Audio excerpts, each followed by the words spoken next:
అయితే కనిపించట్లేదు MP seat. యాక్చువల్‌గా ఎంపీగా లాస్ట్ టైం పోటీ చేశారు నరసాపురం నుంచి. మరి ఈసారి అయితే అసలు ఆ ఎంపీ సీటు కూడా ఖచ్చితంగా కనిపించలేదు.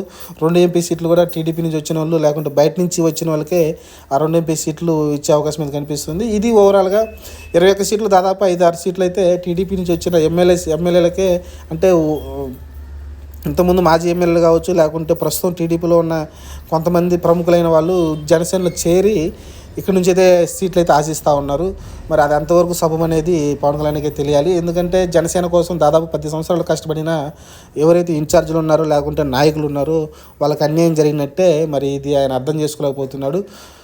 దీని మూలంగానే అయితే ఇప్పుడు కార్యకర్తలు చాలా విరుచుపడుతున్నారు. ఆ 24 నుంచి 21 తగ్గిన దాని గురించే చాలా విపరీతంగా అయితే కార్యకర్తలు కావచ్చు, జన సైనికులు కావచ్చు బాగా గొడవ చేస్తున్నారు. అలానే ఇన్ఛార్జీలు కూడా గొడవ చేస్తున్నారు. ఇన్ఛార్జీలు కూడా మీరు అలా గొడవ చేస్తే మీరు మా మనుషులే కాదని అయితే కొంచెం హార్ష్గానే ప్రవర్తిస్తున్నారు జనసేన